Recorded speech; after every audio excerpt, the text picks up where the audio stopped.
Hey, we'll go ahead and crank up here, and other folks can join as they go along. I'm Arliss Dickerson, and Steve Masters. We both are contract workers for the Lifeway Collegiate Ministry Office. And if you're not Baptist and you're here, you're okay. You're welcome, and glad you're here. A lot of these are Baptists. Let me just say in the very beginning, Daryl Cook was supposed to be with us today to be one of our presenters, if you want to use it. But Daryl got word night before last that his mother is in her last days and hours.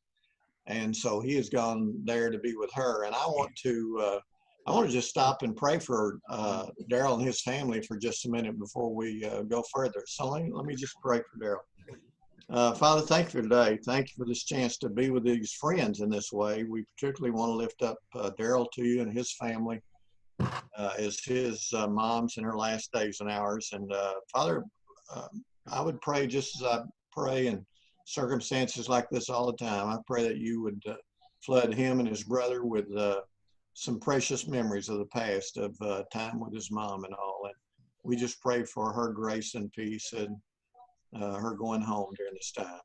Father, we just pray that you'd use this time in your kingdom, and that each person would leave this gathering today encouraged in some way or other.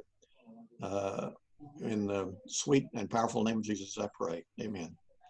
Hey, thanks for being here. It's our hope that we will do this on a weekly basis. Next week, we're going to talk about reaching freshmen. And that is a new topic in many ways, since many of us have relied on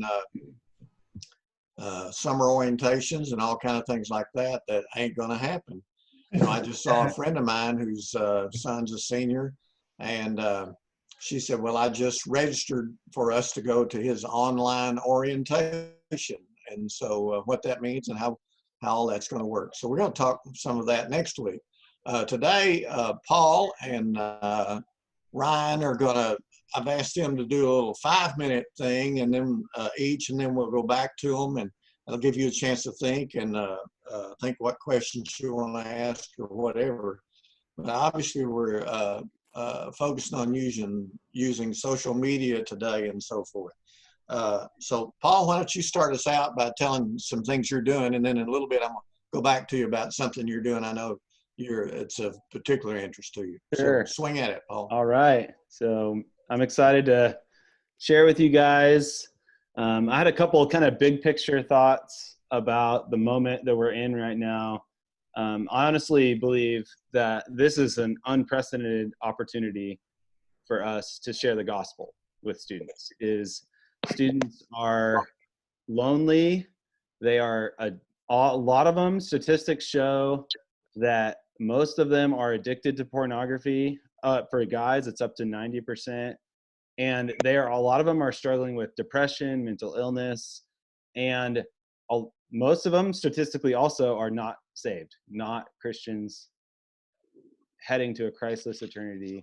And they are just literally sitting at home, wallowing in their sin, lonely, depressed, and a phone call from one of us could make, or one of our student leaders could be the moment that God wants to rescue this person. I actually heard a story from my friend at San Diego State, Kevin. He leads a challenge at San Diego State. He called one of his students that had actually walked away from faith, and God had been doing a great work already before the phone call. And the student had been reading the book of Job and on his own, and was thinking about coming back to God. And Kevin didn't even really know if he wanted to call him or not, but he's like, hey, why not? Let me just check up on this guy. And turns out he came back to Christ. And then that night, his brother woke him up at 3 a.m. and started confessing sin to him, that his brother was addicted to marijuana. And then he led his brother to Christ that day. And then his dad woke up and came downstairs and said, what are you guys talking about? And his dad started confessing sin, and they had this like mini revival in the house of a student that was walking away. Take it down. And it was just amazing, all from one phone call. So that's kind of my first thing is, yes, we're going to talk about the social media stuff and all that, but personal is the most powerful, right? And so what we've decided is in our ministry, we want every single student that has been connected with us for the entire year to get a phone call or a Zoom call from one of our student staff.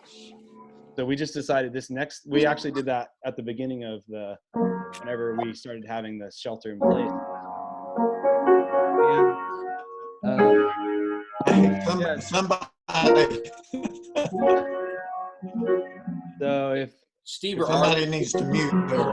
Steve or Arliss, whoever the host is, you can mute all real quick.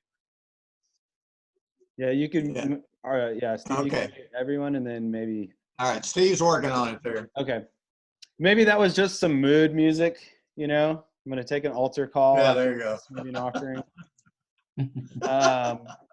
But we did that, and so that we have a little script. It's basically, how are you? Okay, calling every single student, asking them, how are you? How can I pray for you? And even if they're not a believer, we'll use that as a gospel opportunity, and then tell them about our events and activities, invite them over. A recent study showed that 21% of non-Christians are starting to read the Bible or listen to online sermons since COVID-19 hit. Huh. So this was on faithwire.com. It's a study, a research study they did. And that's just fascinating to me that so many people are exploring. You know, Jesus said the harvest is plentiful, the laborers are few. The problem's not with the harvest, right? The harvest is plentiful. The problem is the lack of laborers. And so we're having students set up virtual gospel appointments. And so this last 2 weeks, we've seen people come to Christ. They use the screen share on Zoom, and there's a screen share feature, and they just do the gospel presentation right there on Zoom. And we've had 2 people come to Christ since that happened. But Arliss asked me specifically to talk about our large group meeting and kind of what we're doing, some more technical side of what we're doing. But I had to say first, man, this is the personal invitation will go actually much farther than any slick social media strategy that you can do. It's going to take personal interaction, phone calls, Zoom calls, and then invitations and caring. People can go through any platform. So we use our large group meeting as kind of a large funnel. Large, I think Arliss says this all the time, is large attracts and small keeps. And I think the same applies to this where we are at now, is we want our large group meeting to be excellent, to be the teaching to be captivating. It needs to be done in a way that new people can check it out for the first time and get something meaningful out of it. So like we had a girl that had wanted to come to Challenge for a long time, but really struggles with social anxiety. And because our challenge was online, she came and she filled out a communication card and said, hey, I love Challenge and I've been wanting to come for a while, but I'm just really anxious around people. Thank you for putting it online. And so there's a lot of ways that you can get people in. So some practical things we did is we created a lot of hype we created some kind of AOL inspired graphics, and we called it Challenge Online. And we created like 10 different versions of the graphics. We happen to have a graphic designer on our staff. And then ones that can fit in the Instagram, like stories and all sorts of different graphics. And we gave it to our student leaders and we said, on Tuesday during the day before our large group meeting, we want everyone to post about it. So in addition to calling everyone personally and inviting them, we also all posted like these different graphics. Like we didn't just have one graphic, we had like 10 different graphics, but it was all about the Challenge Online thing and hyped it up. Actually, Facebook ads are really worth the money, in my opinion, because you can target it specifically at people that are I did 18 to 20-year-olds in Chico. And so it only cost me $15 to get in front of about 3,000 people in one day on their Facebook. So I did Facebook ads, Instagram ads, and it shows you exactly how many people click the link from what you did. So it's actually a very easy, economical way. A lot of us have some sort of ministry budget. And so it's just like an equivalent of going and passing out flyers on campus, but it's digitally. And then we had a big debate in our ministry about whether to do live or a pre-recorded video. And for us, we landed on the pre-recorded video because it made the actual presentation and everything flow smoother. We could kind of control that better.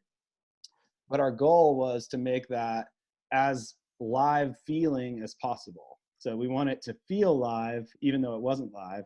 So we use the Church Online platform. Life Church gives away this platform for free. It's called Church Online, and it has a comment section, which that's awesome. It makes it feel like kind of like a Netflix party. So we would even have a student, we'd say, where are you from? What's your favorite? Where are you at right now? What's your favorite quarantine snack? We'd have them type in and have some fun in the comments. And we'd also say meaningful stuff like what's a verse that God's speaking to you. So the students can kind of feel like they're interacting together and they're talking together. It also has a notes section where they can follow along with the verses you're quoting. It has live prayer. And so it's a great, great tool. And then there's an app where you can send your video through Facebook Live also. So we did watch parties on Facebook, YouTube, and we even had a student do it on Discord, which is a video game system. And so we had students just host those on Facebook, and they would comment, banter in the comments, or Discord. We even had a student go on Instagram Live, and he had about 30 of his friends, most of them non-Christians, check out the video. And so I think that was one of the perks of the video, is we could kind of push it through all the different avenues all at once, but then also have this one place where everyone's going to Church Online, where there's a sense of community and it feels live, even though it's not. And so that helped us make the quality of like the content better and make everything go smoother. And we knew what we had before we pushed it out to the world. So Hey, let me so that's kind of a picture of our. Let me call Paul just a second Yeah. here. I've gotten a text from somebody saying some different ones are having trouble logging on. Steve, you got anything there? This is Jonathan Clark in Kentucky. Numbers or something, you know. He may have the wrong numbers. I'd see if I got Jonathan's number in my cell. I'll try to text him the numbers. Okay. All right. Okay. So that's pretty much what I had to share. I mean, I think there is pros and cons to doing it live. Yeah. Or doing it pre-recorded. And if you're looking for a good model for doing it live, I really like how Gary Stidham is doing it at UTA BSM. Okay. You can go back and watch his thing, but that's pretty much what I had to share about that large group meeting. Good word. Daryl, who Cook from Virginia Tech, who was going to be with us today, he had done one large group meeting and had planned for it to only be to get their smaller groups going, and it went so well that they said, no, we're going to do it every week. But they're using the method where they go large group, then they break into their small groups, then they come back to the large group and so forth. Now, I was particularly interested in Ryan sharing today because they're doing something a little bit different and doing it cooperative. So Ryan, why don't you tell us a little bit about what y'all are doing? And Paul, most of you knows at Chico State in California. Ryan is at Conway Baptist Collegiate Ministry, which is University of Central Arkansas, Hendrix, 13 colleges in other countries and so forth. Ryan, go ahead. Hey, thanks. And I've actually got Eric Randall here with me. Eric Randall is the college pastor at Woodland Heights Baptist Church here in town. And that's because Eric is the guy who really is the dreamer and comes up with ideas. I'm just an early adopter and said, oh, that sounds good. I'll steal that from guys like Paul and Eric. And so thankful for him.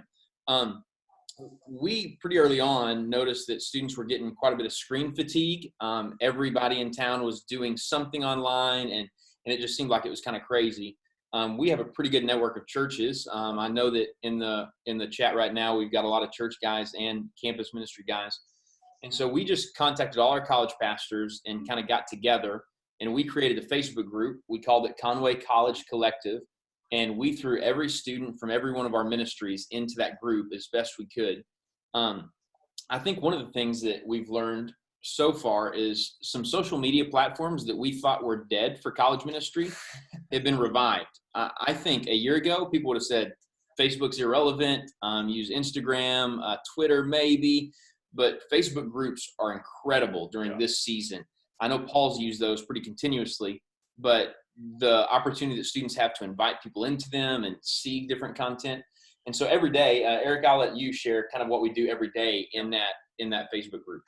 We wanted to set it up a couple of different things. So in the mornings at 9:30, we have a Zoom call that's open to anybody that's in the group for prayer that different college pastors and Ryan and some other leaders have led.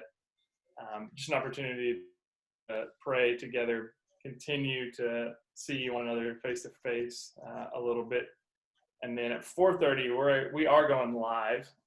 It works all right for us. I think the pre-recording is a great option too, depending on your staff and team. But we're going live 4:30 every day with worship and teaching through the book of Mark, just a place for our students to still continue to get teaching and worship. And again, we thought because our groups and we work together well here in Conway, which I love, instead of all of us doing 5 or 6 of our own worship and teaching that would take up probably every hour of every day, let's do one good one every day and really promote and push that, because we have a lot of great teachers here in our group too.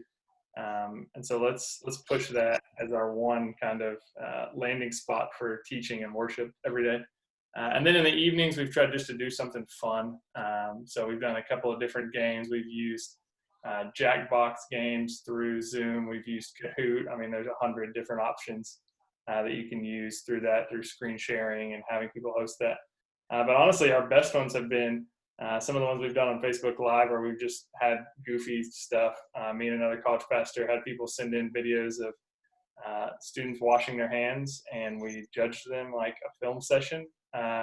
Or last night, me and my wife took on Ryan and his wife in the Newlywed Game. And so just thinking of ways that we can still let people interact and laugh and have fun and not, I think there's plenty of spiritual content out there already from people that are better at teaching than me.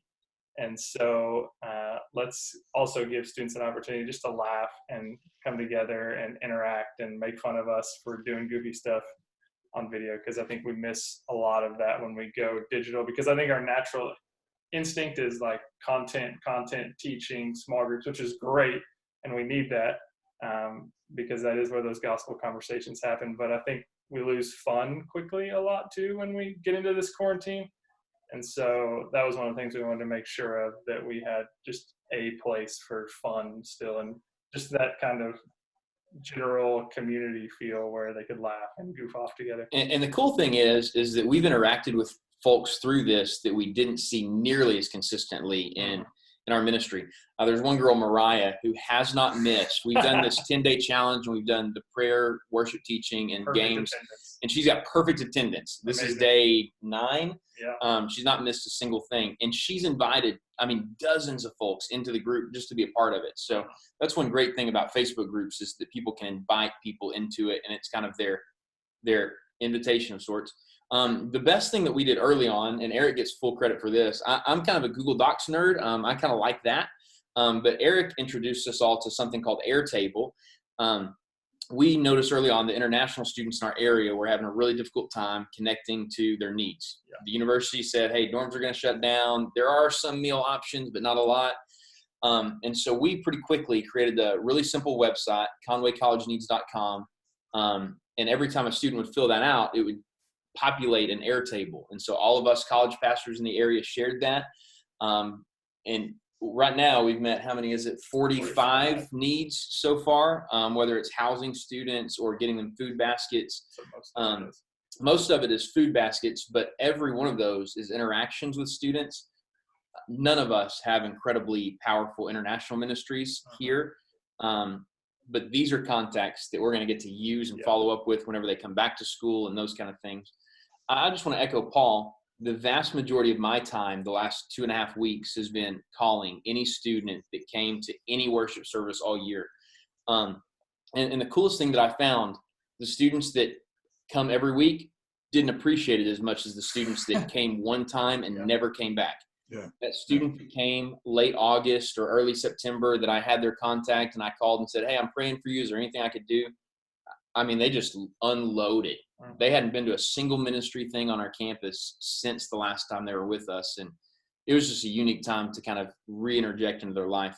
I want you guys, as I close, to take advantage of Eric. He knows all the tech stuff. So he knows all of the how to live stream, which apps are best, all of those things. I would have struggled majorly with that if I were on my own. Eric's been hosting some clinics for churches, online giving, and that kind of stuff. So if you guys have any of those questions, Eric's great for that stuff later on. Great word. You know, I think one of the interesting things you're saying there is about let's do fun things and how easy it would be to overwhelm them with just, hey, here's this, heavy content and so forth. So I really like that. And one of the questions I had I was going to raise later is can we put out too much? And even with fun or whatever. And I think Paul's point is excellent of saying, hey, people are lonely, they're sitting there and so forth. But even with fun, can we do too much? Paul or Ryan, or what do you guys say? Yeah, I think it's really possible to do too much. It's possible for me to overwhelm myself, which is why I was thankful that we had this network of college guys to help us with that. So that it wasn't on me to come up with content every day. Yeah, I think taking a team approach with your student leaders and your staff. So we have some events that are staff led. So we're doing like one social. So our flow right now is Tuesday night, large group. Thursday night, we have our life groups, and those are on Zoom. And we kind of do those mid-sized. So like 30, 40 people come, and then they break out into smaller discussion breakout groups for the actual Bible study. So those are fun, a mix of fun and Bible study. And then Saturday, we're doing a social event. So this week, we're doing Mafia. We did a trivia night. We're going to do a Minute to Win It night.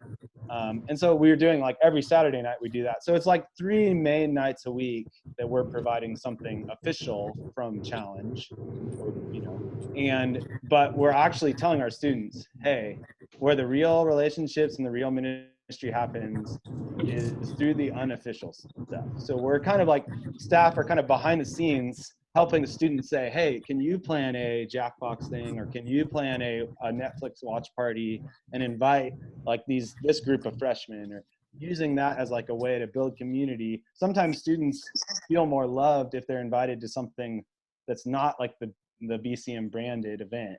It's more of a student just casually inviting them. And they're not looking for a friendly group, they're looking for friends. Yeah. And so Arlos, can I ask Paul a question? Yeah, go. Yeah. Paul, on that Thursday night, you said you use the Zoom groups. You guys meet as a large group like we're doing now, and then do breakout groups out of your Zoom? Yeah. Yep, that's what we do. And we split them up, men and women, about 6 to 10 in each group. So then we're just studying a book of the Bible. They screen share James on the screen there. And it works pretty well. And Hey, Airtable question. Would you explain the Airtable thing a little bit more, Ryan? Yeah, I'll get that to Eric. Yeah, so it's the database for the Google Doc and the application that you use with your account there already. It's more interactive, I guess is a good way to say it. It has different cells and things that you can change to represent tools and things like that. But the best part about it is that it has a form already connected to it that you can embed into a website. What we've done with our site, it's really simple and populates it all the way across. People fill that out. You can have, and we have 15 people, I think, on ours now at this time. in Conway that are looking at it. And so, they can just get on there and say if they're in progress or completed or things like that. So it's just, I like it a little better than Google Sheets. I think it's cleaner and easier. You don't have to have a Gmail account to access it, I think, which is a win for the 1% of people that don't have a Gmail account at this time in their life. And so easy to share. And once you learn it, it's easy to kind of stack different pieces. So we have it like new, in progress, and completed is how we see the needs that are through there. And through Airtable, we can put those into different areas. So you can look at just the new or in progress ones pretty simply and pretty easily. Again, it's a tool, another thing that's Google Sheets, Airtable. I mean, they're kind of one and the same. I prefer Airtable because I know it. But Yeah, Steve, so you use Google Sheets a lot for your freshman engagement and to follow up. I know Paul does that a lot. I think Airtable is a lot more filterable. So you could say, I had a great conversation with him, filter everybody that I had great conversations with. It's really conducive to that. Hey, I think most of you saw Paul said you can email him, but Paul, do you want to throw out your email? I don't think it was on your message there if anybody doesn't have it. Oh yeah, it is there. paulrworcester@gmail.com. I'll post it again here. Yeah. It may have come. Do you guys see it? I think it is there. Okay. Okay, good. Yeah, I see some heads nodding. Yeah. Before I want to go back to Paul in a minute on something new that they're doing that he's excited about. Anybody want to ask another question real quick or throw out something relative to where we've been?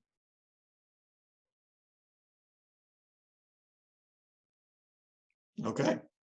Paul, why don't you talk about this new project you're working on you're excited about? Great. So there's one thing on the large group meeting that I wanted to mention before I move on is a communication card. That, Arliss, I want to quote Arliss again, he says one of the unforgivable sins of college ministry is to have an event and not get people's contact info.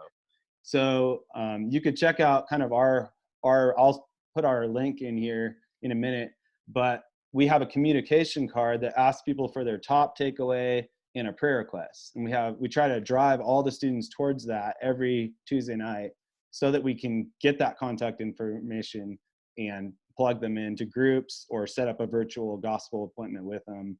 So even though you're not in person, you actually have to work that much harder to get that contact information from people. And a simple communication card asking for top takeaways or prayer requests is a great way to do that. So my crazy idea right now is to start digital evangelistic Bible studies. So basically, geography is no longer an issue, right? So your friends that have been changed by the gospel this school year, your students that have been changed by the gospel this school year, they have friends, maybe back at home, they have friends at other campuses that are not Christians or maybe are Christians but are not connected. And what we're doing is we're starting online discovery groups, and we're getting teams of 3 to 4 students that are committed Christians and having them each come up with a list of 10 non-Christian friends or Christians that aren't connected. And they're going to call through that list and invite them to this discovery group. And basically it's to explore how God it's called Discovering Purpose. And it's what the Bible says about how God can give us purpose in our lives. And it's the gospel. And it's a 4-week series. And we're just trying to do that as a way to reach people that now that geography is no longer an issue, we can reach their friends. And it's a great training ground for our student leaders. So there's a guy named Bo Cressetto that's an InterVarsity staff that's been doing this. And I'm actually having him do a webinar next week on Thursday all about how to do that. Me, him, and Steve Shadrach are going to do a webinar next Thursday on how to lead these digital evangelistic Bible studies. And he has crazy stories. Like he had one guy that a student invited a friend to one of these little Bible studies. And it was someone from a campus that they don't have a ministry on. So now Bo's connected with that guy and they're trying to start an InterVarsity ministry on that campus. just from a random encounter in these groups. So God can do so much. We've had several groups that we've started, evangelistic Bible studies, that now have way more attendance than they've ever had online. So they had a good attendance in person, but then when all this happened, like all bets are off. You can invite anyone. And they've like one sorority study had more than ever. And then a dorm study that we have now, it's not based on the dorm anymore. It's just their friends. They had 4 new people last week. And so think about how could we these aren't even challenge branded events. These are actual little Bible studies that can multiply all over. Hey, are you seeing Joe's question? When is the webinar? Oh yeah, that'll be next Thursday at 1 p.m. Pacific time. Okay. And I'll be sharing the links on that on the Okay. Collegiate. If you're not on the Collegiate Collective Facebook group, I'd love to add you to that, and I'll be sharing the links from that also. So. Okay, great. So that's my crazy idea, right now. Yeah, we like your crazy ideas. Hey, let me back up a little bit. Maybe nobody here is overwhelmed by all they're hearing tech-wise, but what would you guys say? Okay, I'm not a techie at all, and I'm just trying to figure out where to start. What's one thing to do, or the first place to try, or first place to go, or whatever? I would, I love Facebook groups. I know it's hard to get people into them, but that would be a place that I would start, just because you can close them to just who you want in there. They're easy to set up, easy to communicate. People can comment on other people's posts, and so having conversations is easy in there. You can go live as well as the admin. So if you're wanting just to teach, I think Facebook groups is an easy way. And Zoom, obviously, if you're on this, you already are using Zoom. And so Zoom is also a great tool. I think those are the 2 kind of key ones that that's really all we're using. I think you can get into the weeds and do some other cool stuff if you want to. But just on a simple front, I think if you've got a good Facebook group and Zoom, I think you're off to a good start. And if you haven't read up on some of the Zoom security features, I would encourage you to do that as well, because I got Zoom bombed a couple of weeks ago in a call, and it was not good. Thankfully, it was all adults and not any students or anything like that, but it was rough. And so if you haven't read that, I would encourage you to read all of those guidelines before you start your next call. And if you need links or help with that, feel free to email me. My email is in the chat, and I can share what I learned from that experience with you. Yeah, I think several of you have seen, a couple of people posted, hey, everybody join our Bible study. And then some people joined and were making obscene comments and so forth and so on. So that's one of the issues. Paul, anything you would say that would be hey, just simple starting place, anything different than what's been said? No, I mean, I think simple, it's okay to have a simple, you don't have to do what other ministries are doing that have more staff or, Right. graphic designers, or I think, personal is most powerful. So even if if you can get everyone on Zoom and you can screen share, you use make a slideshow of your talk and do it that way, or have someone on another screen lead worship. Like that could be a great large group meeting too. I think, so something is better than nothing at this point. Yeah. Arlo, some of the technology, real quick, some of the technology I've been most impressed with is how Eric is pulling off some of the live stuff. I just want him to tell you guys just briefly about an app that just uses iPads. So if you have an iOS device, you can sync those up and use them as multiple cameras setup rig. It's pretty cool. Switcher Studio. You can download it from the App Store. They have a free trial, I think, for 14 days right now, and then they got a monthly fee to it. But it's really cool, really simple to go live to multiple places through it, Facebook and YouTube. And again, you can use up to 9 iOS devices with it. So if you got iPads or iPhones or stuff laying around, if you want the cool look of multiple angles in your teaching, that's an option. It's cool because you can also upload graphics and videos and things like that into it as well. So if you want to show some different videos or testimony or things like that, it's just a push of a button to insert that into your Facebook Live, which is cool. Again, if you want 10 camera angles, you can do that as well. But I think the content that wins now, like Paul said, is simple and personal and authentic. I mean, look at John Krasinski. He's winning the internet right now with his show, and it's from his living room, and he's holding up paper signs for his lower thirds. So that's an option, though. Switcher Studio, it's been cool. We've used it a lot, and it's been helpful. It's been really helpful for our game time, fun kind of stuff, too. Is it called iShare or WeShare? It's Switcher Studio is the name of it. Switcher Studio, yeah. You use one iPad as kind of your control box, your switcher, and that's what you go live from.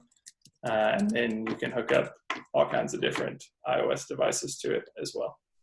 Morgan, were you trying to say something a little bit ago? No. Okay. All right. Anybody else? Question or something you've tried that, oh no, don't do that, or hey, here's a crazy thought I've had. What do you think? Anybody?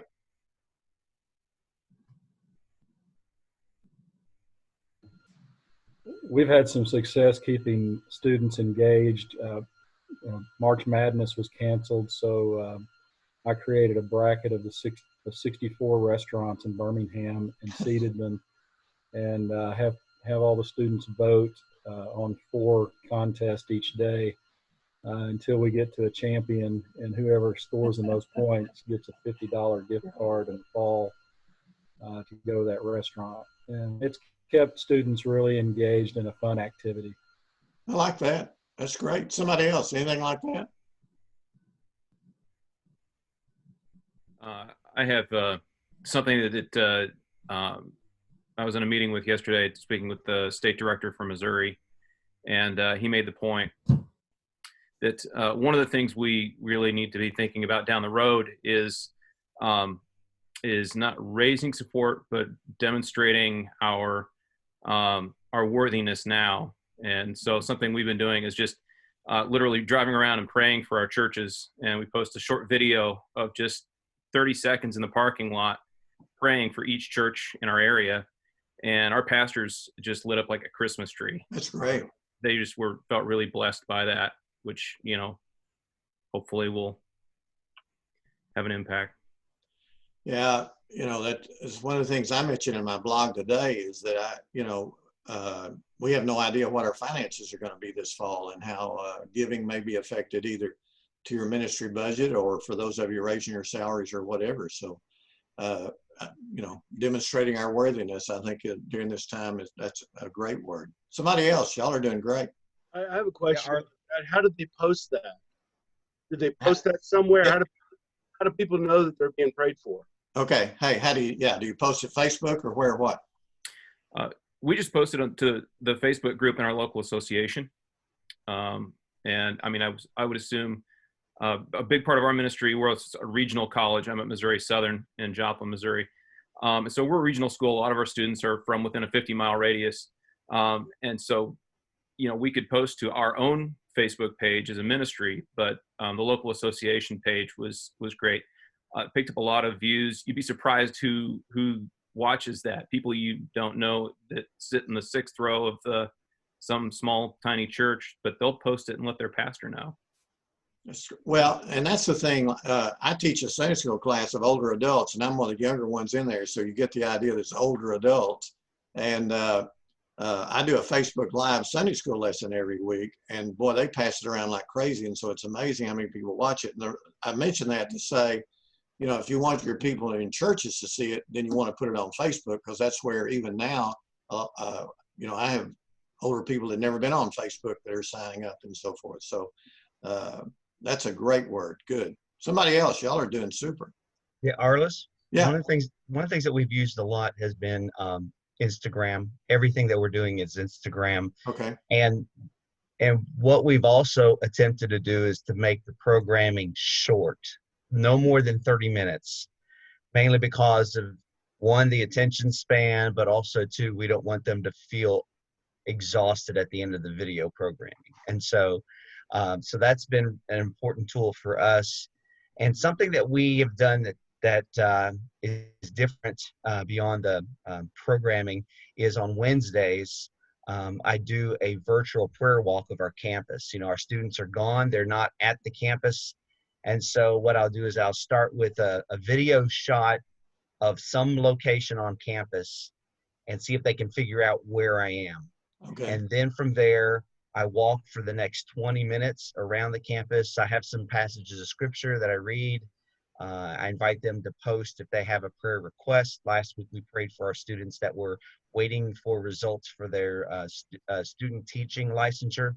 And so that was a neat aspect because many of our students that were involved this year that are seniors were student teachers this spring. And so by doing the virtual prayer walk, it allowed our students to feel engaged, that they were walking on the campus as well. And it almost kind of gives them the chance to feel like they were there with me. And one other group that we've reached out to this last 2 to 3 weeks has been our alumni. We have really worked hard, and we asked our alumni to pray 1 day a week and asked them to choose a day. And right now we have over 120 alumni that have committed to praying for our campus and our ministry, and many of them connect with us on the virtual prayer walk on the Wednesday at noontime. So that's worked well for us. That's super. I love that. That's great. Somebody else. Y'all are digging gold right now. A couple of things that we've done that students just have really enjoyed, just to have. We give one student once a week full control of our Instagram, and they do a day in the life on the storyline. And then another thing is, since we have students all over the world, once a week we do a version of BCM Cribs where they show us where they live, and then they get to ask questions of that student. If you don't know, RJ's in Hawaii. If you felt that warm breeze and the smell of fragrance of flowers come through, that's where that came from. Yeah. Super. Who else? Yeah. Aaron? No, you're waving to Hawaii. Okay.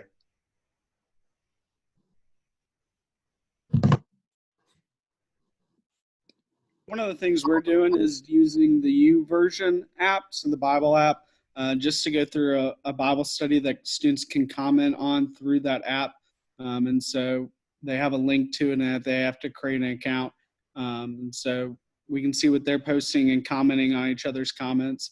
And the other thing that we're doing, we stole from Jeff Jones at Memphis, is just doing a Wednesday lunch over Zoom. And it just allows our students the time to interact and nothing programmed, but just see what each other are eating and just, it's like they're having lunch together kind of deal. And so they seem to really enjoy that. Boy, it's easier to do a lunch program over Zoom than it is when they're on campus, isn't it? That's great. All right, somebody else.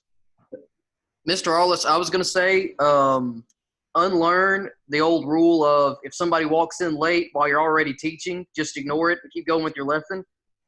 We've started doing Instagram Live for our teaching because it seems to get a better response. And whoever comes into that comment section and says they've entered, I hit the little wave at them button and I say, hey, John, thank you for joining us, man. I hope you're doing well. Tell us how you're doing.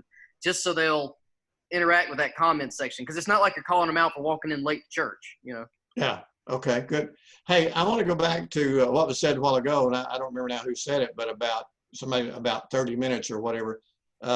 What do you think is the maximum length time? You mean for like a worship service, Arliss? Worship or just different things? I don't know.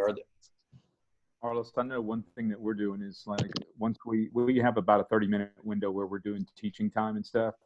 And then I just leave the Zoom call open for any of the students that want to just hang out afterwards, because a lot of them, they just want to be together, right. Spend time together, encourage each other, laugh, have fun, like we've already discussed and talked about. And so even some of the things that we've started doing is just having a Zoom competition where we have different theme nights each week, to where, you know, they gain points, and kind of like Bill did with the restaurant competition. We've just done it to where each week we want to try to build into a final project or a final thing, to where they'll get a gift card or something at the end of the time, just so we can, you know, keep students interested and involved and having a good time, but also time where they can gather to hear teaching as well. Good word. Okay, here's a question I have. I've just heard all kind of people say, hey, we hadn't realized all we could do, when our students leave in the summer, it's kind of been like they're gone and we don't, they come back later. Is it possible that we will wear them out over the summer and they won't come back with the enthusiasm and energy for the fall? Or is everybody going to come back if and assuming everything goes back to normal? Is it possible that we overdo them? Any thoughts anybody has on that? I had a question basically along those exact same lines, more or less getting at whether or not what we're doing right now is overloading people. I know Ryan mentioned earlier people kind of being overloaded with screen time. I don't even have a good metric of measuring how we do that now, much less what it'll look like then, but I think that's a perfect question to be asking. I'm Arliss. I know my students, as I deal with them, because the switch to online, and they're trying to figure all that out themselves as well as the profs. They're all scrambling. They're highly stressed. I don't get the number I would have expected on our programming. We kept the same times and went to Zoom with all of it. Good stuff going on. But every one of them is saying, we're struggling with our assignments, we're struggling with our homework. I've got one that lives in my building, and he cooks breakfast, and he's isolated, but he cooks breakfast, he does homework, he cooks lunch, he does homework. And then it's early to bed, and he's up back at it again. So I think that, I don't know that we're overdoing it. I think we just don't have any way of judging, and I don't think there's any one set formula yet. Right. And I'm still curious as to whether we're going to still be in a online only in the fall based on this. That's one of the things we don't know. Yeah, I think that's a possibility. Who knows? Hey, Arliss, I'd like to say something. I think one thing that we need to pay attention to and look at as we are trying to join the online game of trying to get people's attention, get their screen time, we also need to pay attention and learn from other kind of YouTubers, other social media things, where a lot of social media, a lot of YouTubers, while there's a difference between us making like a video or a teaching compared to other kind of content that we're going to do, a lot of YouTubers will try to get in for 10-minute videos or maybe even 30-minute videos, or some of your more clickbait kind of screen time is 1 minute to 3 minutes. And where a lot of YouTubers, they're really trying to hit their target audience maybe 2 to 4 times a week with these shorter videos because they don't want to overload them with things. But we also have to take into mind that like our students, they do have needs. They need some kind of interaction right now. Mm-hmm. I don't think we need to like stay to those guidelines as strict as a lot of YouTubers do, because they're trying to base it on a per capita thing where they can get the most views for the dollar's sake. But we do need to try to like have that play into how we're like sending content out. Good word. Yeah, I feel like I may have said this already, but I feel like the students aren't starving for content; they're starving for community, and so that's kind of and the personal. Mm-hmm. I know one thing that we did is and I think Paul or Ryan, one of y'all said it, we did we streamed Jackpot TV, and we did it over YouTube, and I just threw it up there for our students. I think I threw a link out on Facebook, but we had people that we had no idea who were on there and were commenting. I don't know how they found us, but they did, and they were interacting with us. And I think that was one of those great things, that it was a way for them to be able to interact with us from a distance. And like y'all were saying, we were reaching people that, we wouldn't have normally reached. That's great. I was about to say. Hey, let me just interject for a second. We're going to wind up here in about 5 or 10 minutes and really stay with our timeline. So somebody hadn't gotten to say what you wanted to say or whatever. Somebody started that, I cut off. Go ahead. If you're using an iPhone or a Mac, a lot of Jackbox type games are free for the moment. And so that's one thing that we found, is that it's not necessarily content that my students necessarily are searching for church-wise or collegiate ministry-wise, that they are just looking for the sense of community. I went ahead and bought the package for Zoom to have unlimited time, and there's been able to get on and just see, and there's 4 or 5 of them. They're just using my Zoom, where I've gave one of them the host, and they're on for hours, just able to see each other, talk to each other. So I think content is key, but the community is what they're really striving for in this time of isolation, especially college students being stuck at home. Yeah, good word. Good word. Another thing that we've used, that some of you have used, is Air Console. That's an app that you download on your phone, and it is basically your controller. And we have done game nights where we've opened that up, and students add on to our Zoom meeting. We broadcast my screen, and you're basically the game master, and you let them play whatever kind of games they want to play. But that was like $5 a month if you want to open the whole like Supreme package of all of it. And that has been a game changer for us as well. And then what was that called? It's called Air Console. I'll drop it in the chat in just a second. But it's super, super cool. It's really easy. The only thing that you need to do is make sure your internet connection is good, because if it's not, it's going to be really choppy. And if the game is kind of fast, they'll let you know ahead of time that it's not working properly. And then 2, something we've been doing is like continually getting our leadership team to send out videos online on like our social media and Instagram to encourage each other. And I think that's something they don't hear from each other a lot, is encouragement. And so we send those out on Tuesdays. We're just sending them out on Thursdays, but one of our students got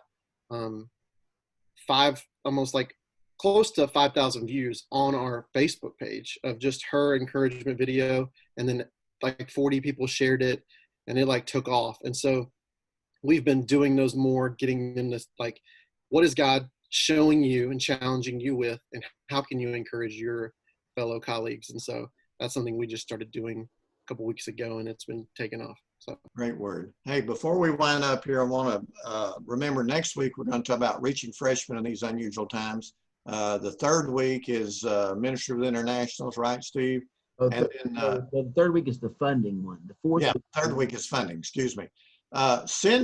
Email me or text me or Steve or whatever some topics you would like to see done in the future, and we can even put out, hey, here's a list of what we're going to do, or get a little feedback or whatever.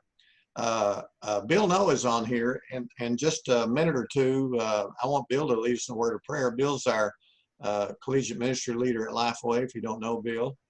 Anybody, last word? You had something great to say and you didn't get it in, or that question, hey, I got to know this before I go, my ministry's sinking, save me here, or whatever. Arliss, I think one of the things that if this continues much longer, that it's going to have an impact on our ministries in ways that we can't foresee. But one of the things I can foresee is that the scope of our ministry and the reach of our ministry will be broadened. Yeah. Because if there are folks whose parents are out of work, they're going to find themselves either going, like in a metro area like Birmingham, instead of going back to Auburn or Alabama, they may be transferring to a school so they can commute. College or high school seniors taking gap years, starting their career at a community college. And so I think that whatever we put in place during this kind of blizzard that's hit us is going to be a part of our ministry for the foreseeable future, no matter if we're back with classes in the fall on our physical campuses, because the financial impact of this is going to be affecting our students. Absolutely. Good. Arliss, that's confirmed with the article, I think, last week in Chronicle of Higher Ed. They surveyed graduating seniors about their plans at this point, and a lot of it was taking a gap year, not going to the school of their choice, staying at home, doing online. Yeah. I was just going to point out that one of the things we're going to do, and I'll talk about this next week in the freshman ministry section more, but I've been calling freshmen fall of 20. We're very fortunate LSU does a good job. I got about 175 names of them. And we're going to do a Zoom call with them, with some of our leaders. The freshmen are really excited about that, and the leaders are excited about that. And our freshman leadership team normally meets at 5 o'clock during the fall. We've decided to start doing that in July. So we're gonna start with our leadership team before school even starts in the fall. But anyway, we'll talk more about that next week. Okay, I was going to say, hang on for next week, Steve. All right. If you don't have my cell number, it's 870-761-2235. Steve, you want to give yours? Yeah, it's 225-964-0830. Yeah. All right. Hey, Bill, no, glad you're here. You want to lead us in prayer? Yeah, I would love to. I don't know about you guys, but these last couple of weeks, I've kind of been on this emotional roller coaster of one day the sky's falling, and the next day I'm on calls like this with you guys and hearing of all the innovative things you're doing and ministry that's still happening. And man, even though I only caught the last 10 minutes of this, it was really good for my soul. And I also feel so uncool with when I see Paul up here on the screen and his his cool swag today, but grateful to get to be with here, and thank you all for just the encouragement that you've been today. And yeah, let me pray for us. God, we do thank you so much for this time to gather and just have an opportunity to share with one another just the things that you're doing on our campuses and the ideas that are kind of coming up in ministry. And God, we do just lift up students all over North America and really around the world who are dealing with a very new sense of normal and struggling to make the transition, many of them, to kind of a completely online academic environment, and for the professors and administrators that this is affecting as well. And so God, we just pray especially for them today that you would continue to guide them and comfort them in the middle of this new normal. God, I thank you for all my friends on this call and pray that you would continue to give them just energy to minister in the midst of what I'm sure has been a little bit, at least, of a new schedule and figuring out how and when best times to connect with students are. And God, just as individuals have these great ministry ideas, that you would continue to give us these avenues to share those ideas and to glean the best from what one another is doing.